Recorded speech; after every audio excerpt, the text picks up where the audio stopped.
Have you ever wondered why the ancient Egyptians were so obsessed with death? Not in a dark or morbid way, but in a deeply spiritual, almost poetic sense. For them, death wasn't an ending, it was the beginning of eternity. And mummification? That was their ticket to forever. Today, we're diving deep into the sands of time to uncover the secrets of mummification, how the ancient Egyptians mastered the art of preserving the dead, why they did it, and what their elaborate rituals reveal about how they viewed life, death, and the afterlife. So, settle in. This is more than just a story about ancient corpses, it's about belief, science, and the eternal human desire to live on. The Egyptian obsession with eternity. Let's start at the core: why mummification existed in the first place. To the ancient Egyptians, the human body wasn't just a vessel, it was part of your spiritual identity. They believed that each person had several spiritual components: the Ka, the Ba, and the Ak. The Ka was your life force, the essence that made you alive. The Ba was your personality, your individuality, the thing that made you you. And the Ak was your transformed, eternal spirit that could exist in the afterlife.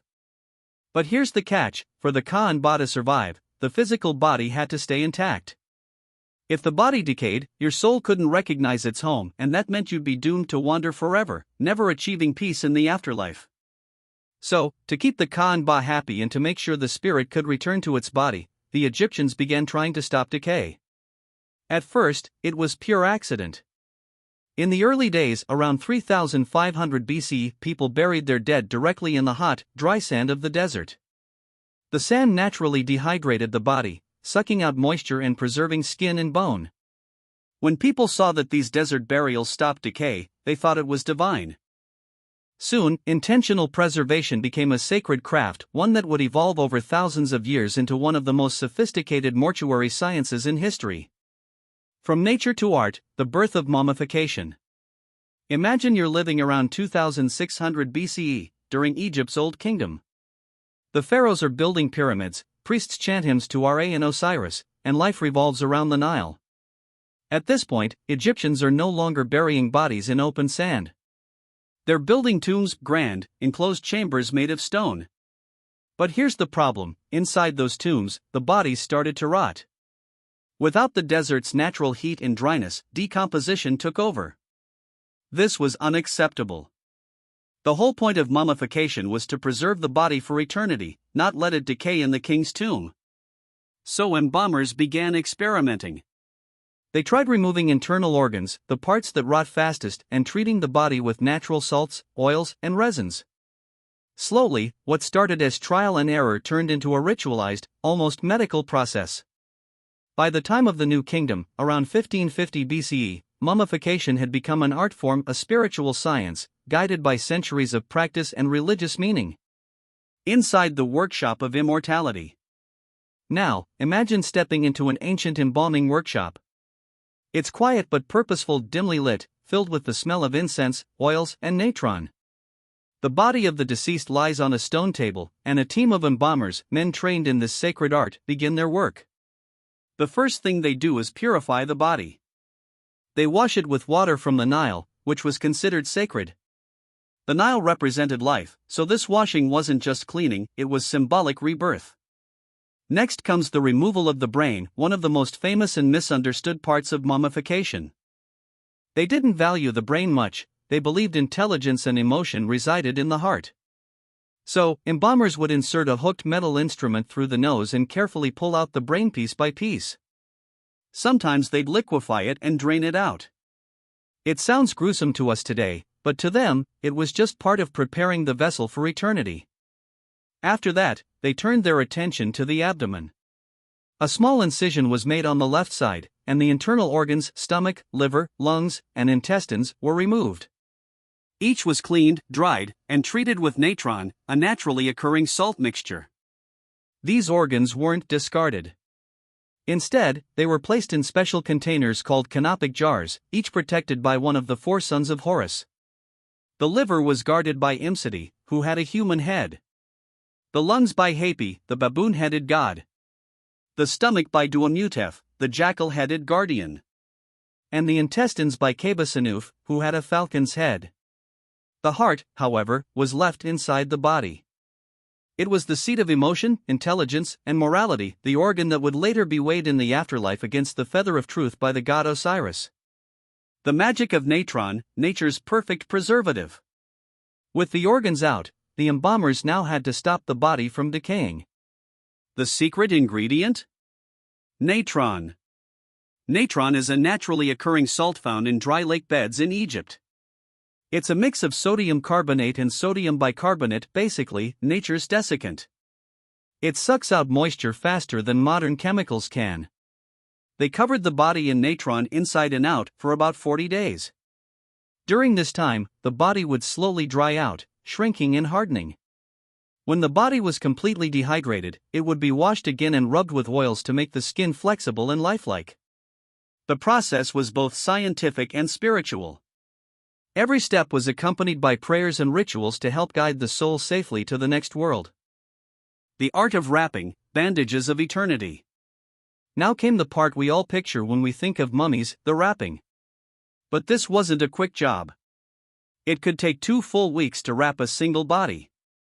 The embalmers used hundreds of meters of fine linen strips, each layer infused with oils, resins, and perfumes.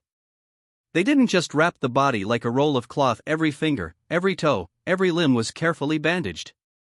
Between the layers, they tucked amulets, tiny charms of gold, stone, or faience, meant to protect the deceased on their journey.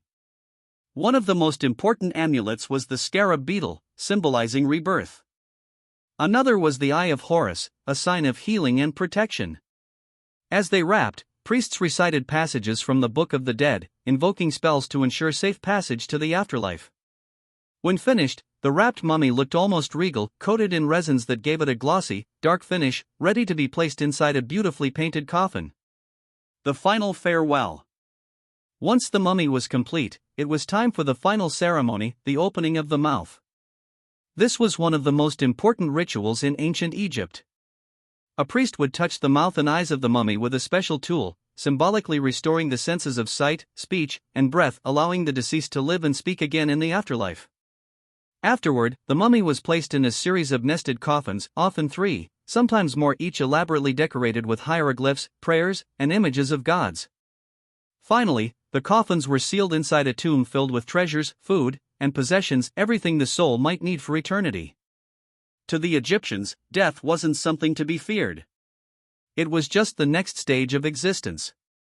And through mummification, they ensured that the spirit could carry on forever. By now, you can imagine how much care and devotion went into mummification. But it wasn't just a physical process, it was a spiritual journey.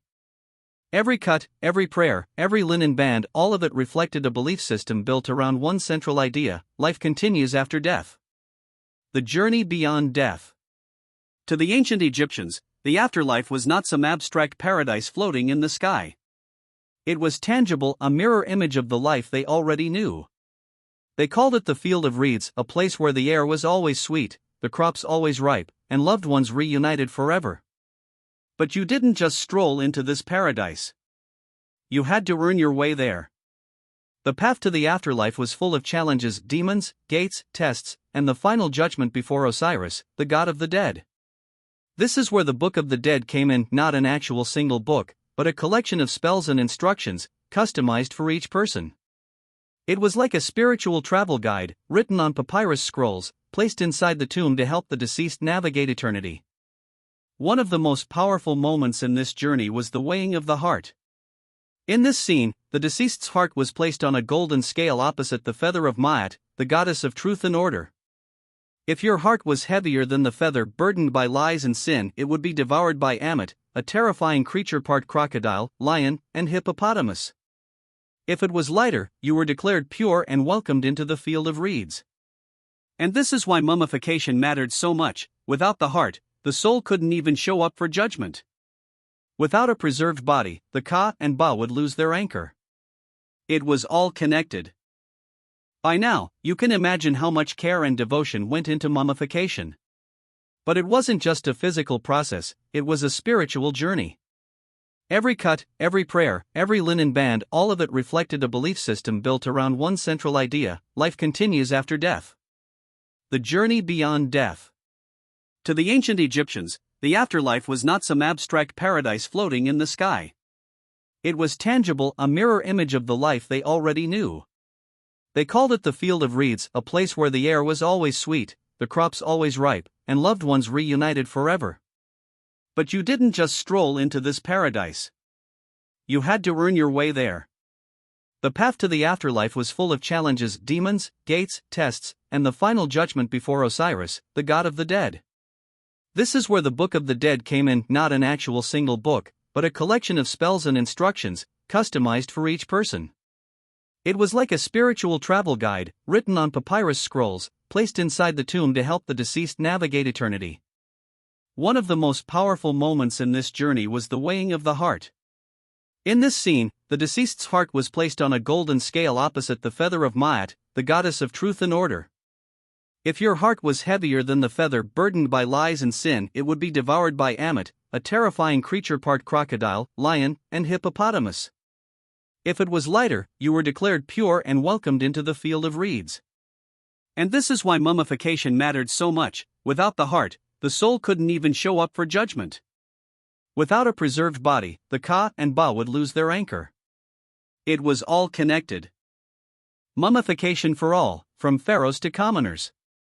At first, mummification was a luxury reserved for royalty, pharaohs, queens, and high priests. The process was expensive, complex, and required specialized embalmers. But over centuries, it spread to the wealthy elite and eventually even to ordinary citizens.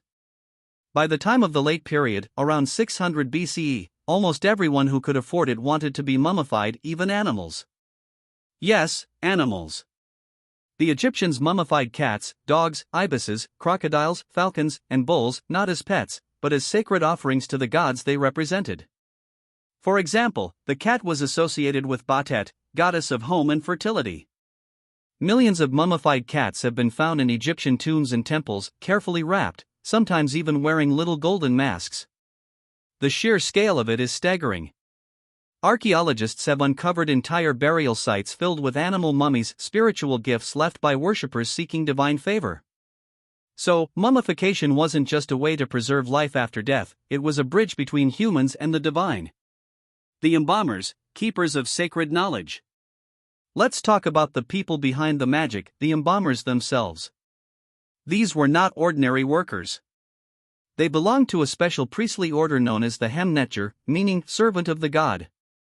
They were highly respected but also feared. Why?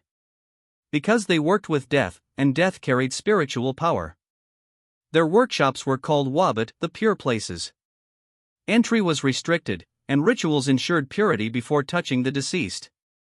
Inside the Wabat, the embalmers divided their labor like a precise machine. There was the chief embalmer, who often wore the mask of Anubis, the jackal-headed god of mummification. His presence symbolized that the divine itself was overseeing the process.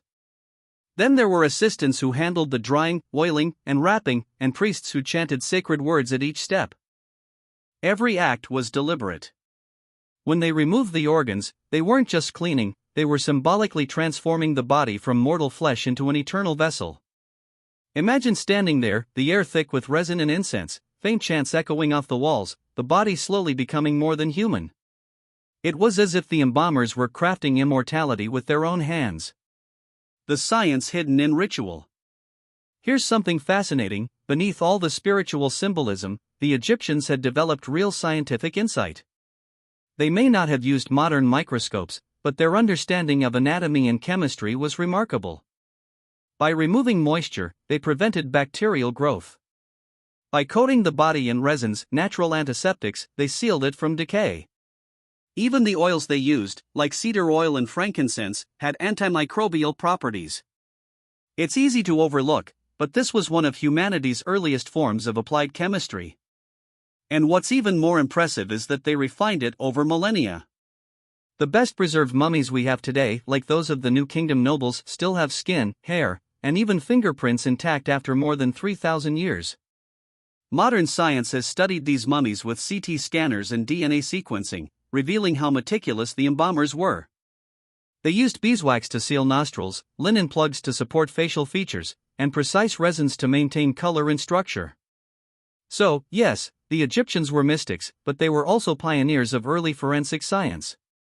The power of scent and symbol. Let's not forget the sensual side of the process.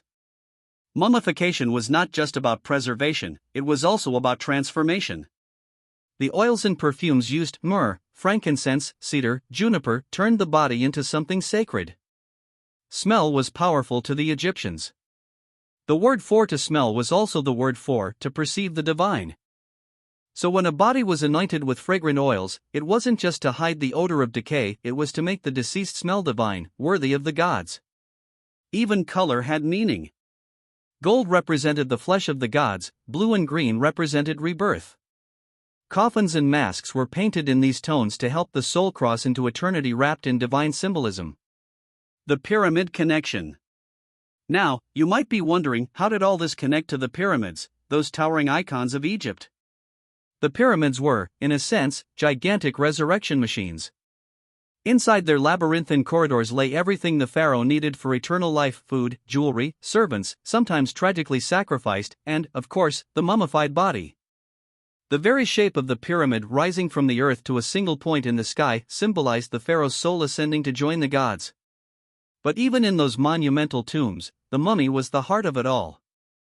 Without a preserved body, the entire pyramid complex would have been meaningless. Over time, as royal tombs moved to the Valley of the Kings and later into hidden necropolises, the rituals remained the same. Whether buried beneath a pyramid or deep inside a cliffside chamber, the goal was always preservation, physical and spiritual. Hidden secrets, the lost recipes of the embalmers. For centuries, historians and archaeologists could only guess what exact substances the Egyptians used. Then, in recent years, modern analysis revealed the truth. Scientists examined residues in ancient embalming pots and found a complex mix: animal fats, plant oils, pine resin, beeswax, and even exotic ingredients imported from distant lands like Lebanon and tropical Africa. That means mummification wasn't just a local practice, it was part of an international trade network. Think about it, merchants crossing deserts and seas to deliver rare resins for the pharaoh's eternal life. It shows how seriously Egypt took death enough to move mountains, build pyramids, and trade across continents just to perfect the process of preservation. The emotional side, grief and love beyond death. Sometimes we focus so much on the technique that we forget the human side. Imagine being a family member watching your loved one's body being prepared. The smell of incense, the solemn prayers, the sight of priests performing ancient rites, it must have been both heartbreaking and comforting. Because for the Egyptians, mummification wasn't just science or religion, it was love. It was their way of saying, "We will see you again." They believed that through this process, the spirit could return to visit the living. Tombs even included letters to the dead, messages asking for protection, guidance, or forgiveness. So when we look at a mummy today in a museum, we're not just looking at a body wrapped in cloth. We're seeing the embodiment of grief, hope, and the eternal bond between the living and the dead. The Golden Age of Mummification. During this period, the process became more refined and more luxurious. The materials used were of the highest quality: fine linen from royal weavers, resins imported from foreign lands, and gold leaf to adorn the bodies of kings and queens. For the royal dead, every stage of mummification was carefully planned. Priests followed sacred texts like the ritual of embalming, a detailed manual describing every prayer and action to be performed. A royal mummy could take up to 70 days to complete. That's over 2 months of continuous ritual, the same amount of time the god Osiris was believed to have taken to reassemble after being dismembered by his brother Set. This connection between myth and practice was intentional. The embalmers saw themselves as reenacting the divine story of rebirth every time they prepared a body. When they wrapped the limbs, they were recreating the restoration of Osiris, turning the dead into gods themselves. Royal mummies, the pharaohs who refused to die. Let's look closer at the mummies of Egypt's most famous rulers. Perhaps none is more iconic than Tutankhamun. Discovered in 1922 by Howard Carter, his tomb in the Valley of the Kings stunned the world, not just because it was nearly intact, but because it revealed the majesty of a civilization obsessed with eternity. Tutankhamun's mummy was wrapped in layer upon layer of linen, his body encased in 3 nested coffins, the innermost made of solid gold. On his face lay the legendary golden mask, a masterpiece that became the symbol of Egypt itself. That mask wasn't just decoration. The gold represented divine flesh, and the inlaid lapis lazuli symbolized the eternal heavens. His facial features were serene, a visual promise of peace in the afterlife. But Tutankhamun was far from the only one. There's Ramses II, also known as Ramses the Great, one of Egypt's longest reigning pharaohs. His mummy, found in the 19th century, still has hair, skin, and fingernails after over 3,000 years. CT scans reveal that his embalmers filled his body with resins and linen to give him a lifelike shape. And then there's Seti I, whose mummy is considered one of the finest ever made, perfectly preserved, with features so detailed that you can see the wrinkles of age and the curve of his lips. Even queens like Nefertari were given elaborate burials, their tomb walls covered in stunning paintings of the afterlife journey, vivid blues, golds, and reds that have survived millennia. Each royal mummy wasn't just a body, it was a divine artifact, the physical proof of immortality achieved through human hands.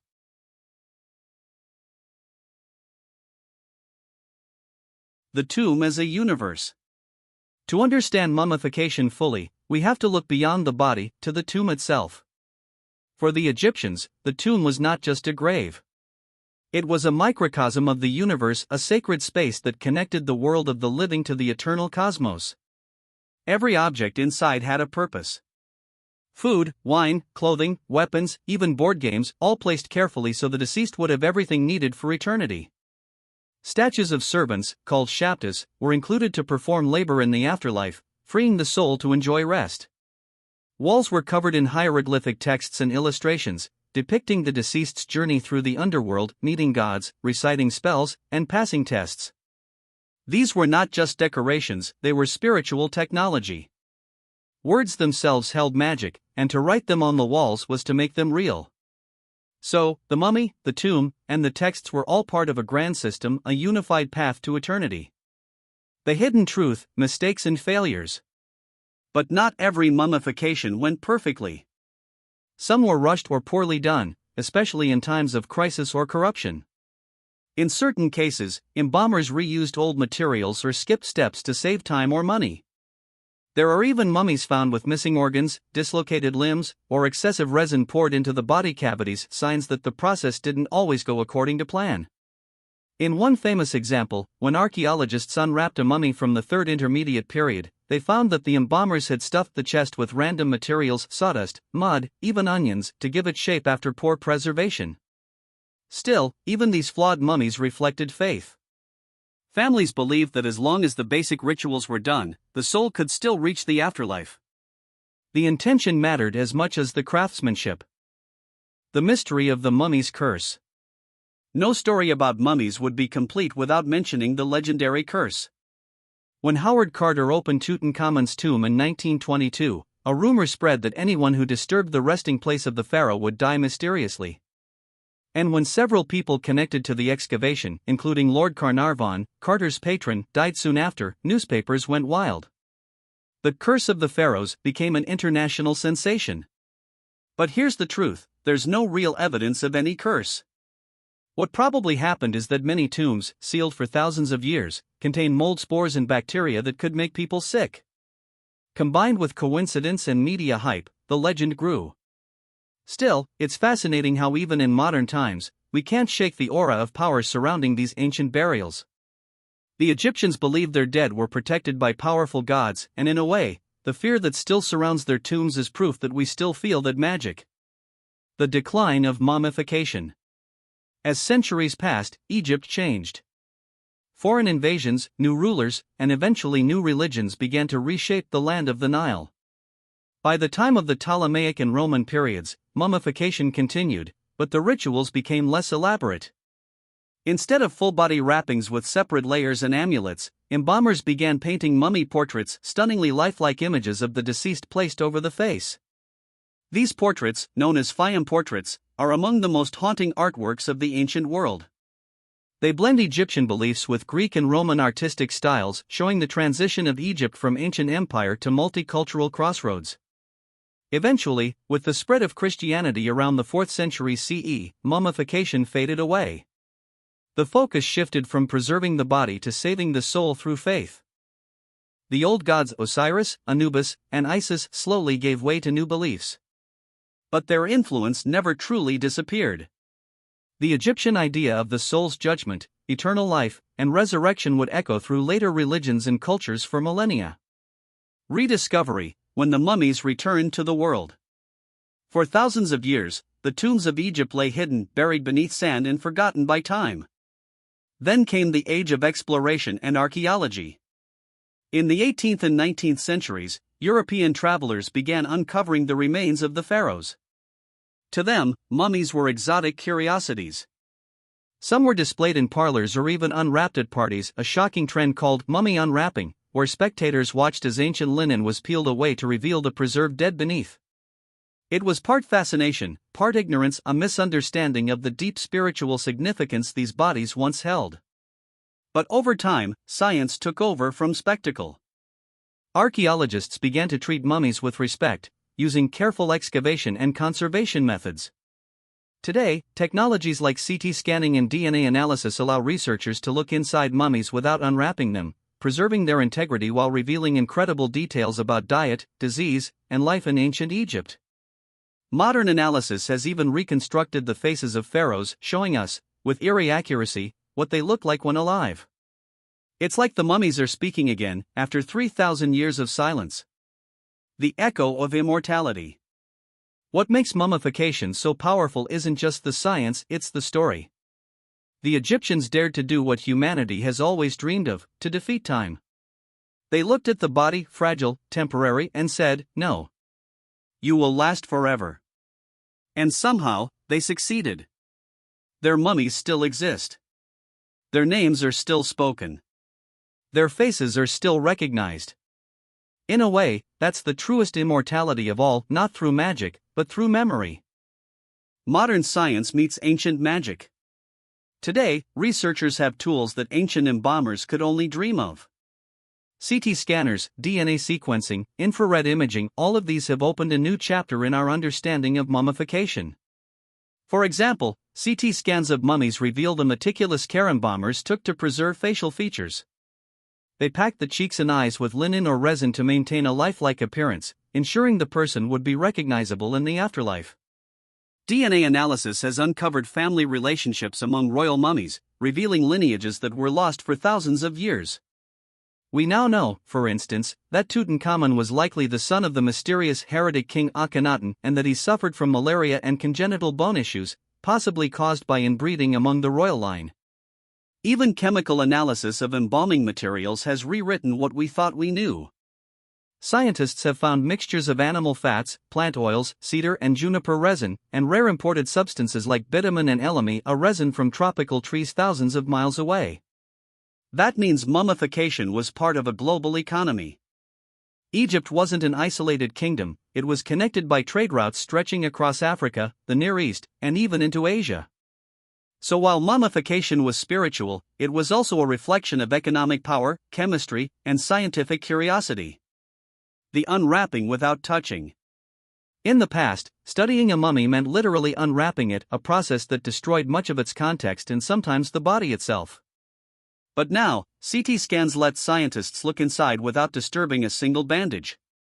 Take, for example, the mummy of a teenage boy recently scanned by researchers.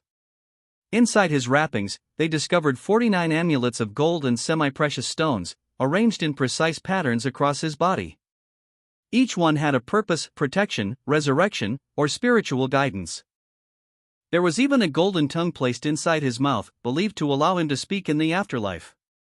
These details were invisible to the naked eye for centuries, but modern imaging has brought them back into the light, proving that Egyptian funerary art was as symbolic as it was scientific. The social layers of death. One thing that surprises many people is how social class shaped mummification. Not everyone could afford the full, royal treatment. The elite had their bodies preserved with fine oils, precious amulets, and golden masks. The middle class might get a simpler version, fewer wrappings, cheaper materials, and no canopic jars. The poor, meanwhile, often received only basic burial rites, sometimes just being wrapped in coarse linen and buried in communal graves. But even at the simplest level, the same idea held: death was not the end. Whether you were a pharaoh or a farmer, the goal was the same: to preserve enough of yourself to awaken again in eternity. It shows a remarkable equality of spirit, even in a highly stratified society. The rich and poor alike wanted immortality, and the gods, they believed, would judge not the quality of your linen but the purity of your heart. The symbolism hidden in every step. Let's look again at how symbolic every stage of mummification was. When the embalmers washed the body with water from the Nile, they weren't just cleaning, they were invoking life, since the Nile was Egypt's lifeblood. When they removed the organs, they weren't desecrating, they were purifying. Each organ had divine guardians, linking anatomy with mythology. When they dried the body with natron, it was more than preservation, it was spiritual alchemy, transforming flesh into something eternal, neither alive nor dead, but divine. And when they wrapped the linen, it was like weaving a cocoon for rebirth. Every bandage carried prayers written in silence. It's astonishing how these physical acts mirrored their spiritual beliefs, every movement both practical and symbolic, a perfect balance between science and religion. The role of women and priestesses. An often overlooked part of this story is the role women played in funerary rituals. Some priestesses, known as the mourners of Osiris, played a vital role in the process. They represented the goddess Isis and her sister Nephthys, who were believed to have reassembled and resurrected Osiris after his death. During the funeral procession, two women, dressed in white and sometimes wearing wigs, would wail and perform ritual gestures of mourning. Their cries weren't just grief, they were invocations, meant to call the spirit of the deceased toward rebirth. So women weren't just observers, they were spiritual midwives, helping souls be reborn into the next world. What mummification tells us about Egyptian psychology? If we step back for a moment, what does all this say about how Egyptians saw themselves in the universe? It tells us they were optimists, profoundly so. They believed that existence was orderly, purposeful, and ultimately good. In their worldview, chaos, what they called Isfet, was the enemy of life.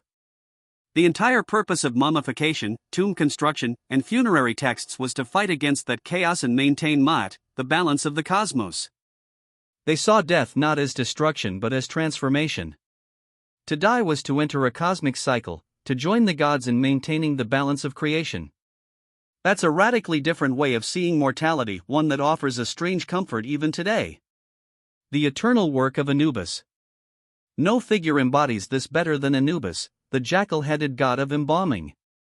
In Egyptian art, Anubis is always there, standing over the mummy, guiding the dead, watching as hearts are weighed. He was both protector and surgeon, guardian and guide. His animal form, part jackal, came from the fact that wild dogs and jackals were often seen prowling near cemeteries. Instead of fearing them, the Egyptians made them divine protectors. Anubis symbolized the boundary between life and death and the promise that with proper rituals, that boundary could be crossed safely. Even today, his image evokes mystery and reverence. When you see the sleek black figure of Anubis painted on a tomb wall or guarding a sarcophagus, you can almost feel the weight of 5,000 years of belief whispering through time. The language of the dead. Hieroglyphs, those elegant pictures carved and painted on tombs, were not just writing. To the Egyptians, they were alive. Each symbol carried divine power. The word for to write in Egyptian literally meant to give life. When they inscribed the names of the dead, they weren't merely labeling a tomb, they were keeping that person's soul alive. That's why names appear everywhere in Egyptian funerary art, on sarcophagi, on walls, on amulets. As long as your name was remembered, your soul endured. To erase a name was to kill someone a second time. It's an idea that echoes in many cultures even today, that memory is the truest form of immortality. The mummy is a bridge between worlds. In a sense, the mummy was a bridge, a physical link between the living and the dead. Families visited tombs, left offerings, and spoke to their ancestors as though they were still present. Letters to the dead have been found written on pottery shards, messages asking for advice, forgiveness, or blessings. This wasn't superstition, it was an ongoing relationship. The dead were still part of the family, still part of the world. In some ways, that's what makes Egyptian culture so timeless. They understood that death doesn't sever love, it transforms it. Their entire civilization was built on the conviction that remembrance is stronger than decay, and spirit stronger than flesh. The philosophy of preservation. To the ancient Egyptians, the body was not just a shell, it was an essential part of identity. Keeping it whole wasn't vanity, it was spiritual logic. If the body was your home, the soul needed to know where to return. This idea gave birth to a civilization centered around continuity of the land, the river, the kingdom, and the self.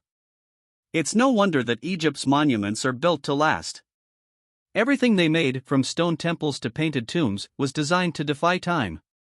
Mummification was the personal version of that same philosophy. Just as the pyramids held up the memory of kings, the linen wrappings held up the memory of individuals, ordinary people whose names might otherwise have been lost. In wrapping the body, they were wrapping meaning itself, saying, "You mattered. You existed. You will exist again." Lessons from the sands of time. When modern visitors look at a mummy behind glass, they often see something airy or strange. But if you pause for a moment, what you're really seeing is hope. Hope so strong it could cross 3,000 years of silence. The Egyptians weren't obsessed with death, they were devoted to life. Every ritual, every amulet, every prayer was an act of devotion to the idea that life, in some form, must go on. That's something all humans share, isn't it? No matter the time or culture, we all wrestle with the same question: what happens when we die? The Egyptians answered with creativity, ritual, and love. They didn't just imagine eternity, they built it, the rediscovered humanity of the mummies. What's truly remarkable is how modern technology has rehumanized the mummies. For centuries, they were treated as relics, curiosities from another world. But now, science allows us to see them as people again. CT scans show healed bones, dental work, even signs of arthritis. DNA tests reveal families, diseases, and ancestry. Suddenly, these wrapped figures aren't distant gods, they're parents, children, lovers, workers, rulers. People who laughed, who dreamed, who wanted to be remembered. Some mummies even bear traces of perfume and makeup, evidence of vanity and beauty rituals, frozen in time. Others have jewelry still clasped around their wrists, tiny symbols of affection that somehow survived 3,000 years of darkness. It reminds us that beneath the grandeur of pyramids and temples, Egypt was full of ordinary human stories that survived because of their extraordinary care for the dead. The sound of eternity. In 2020, scientists managed something astonishing. They recreated the vocal sound of a 3,000-year-old Egyptian mummy named Nasiaman using a 3D model of his vocal tract. For the first time in millennia, a sound emerged from someone who had been silent since the time of the pharaohs. It wasn't a word, just a single vowel tone, but it was profoundly symbolic. It meant that through mummification, through preservation, through technology, a human voice could literally cross time. It was like hearing eternity breathe. The eternal city of the dead. The ancient Egyptians often called their necropolises Pernefer, the beautiful houses. They didn't think of them as places of sorrow but as cities of life beyond life. When you stand in the Valley of the Kings or gaze at the Great Pyramids of Giza, it's hard not to feel that same sense of awe. Each tomb, each inscription, each wrapped body tells the same story: death is not the end. In those silent corridors, surrounded by the art of eternity, you can almost sense the pulse of belief still humming beneath the stone. Why we still care. Our fascination with mummies hasn't faded. From movies and museums to documentaries and novels, they've become part of our shared imagination.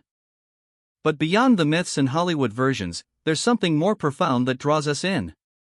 It's the realization that these ancient people were reaching for the same thing we all reach for: meaning, memory, and a way to outlast time.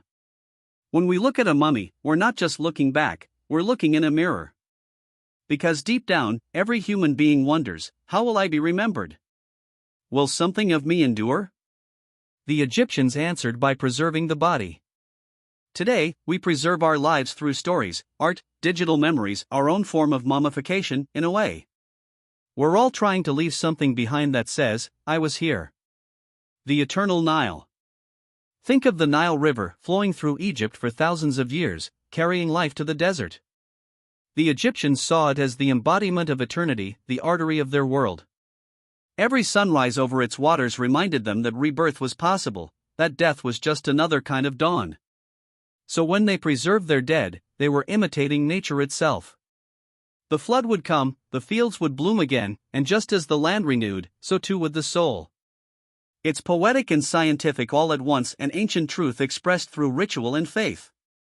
The legacy of Osiris. At the heart of all of this lies the story of Osiris, the god who was killed, dismembered, and brought back to life. He was the first mummy, the prototype of resurrection. When Egyptians embalmed their dead, they were repeating his story, piece by piece. They believed that just as Osiris rose again, so too could every human being who followed the proper rites. That myth gave them courage. It gave them purpose. And in a sense, it gave them immortality, because we're still telling their story today. When time boasts of faith. It's hard to imagine any other culture that so completely mastered the art of defying decay.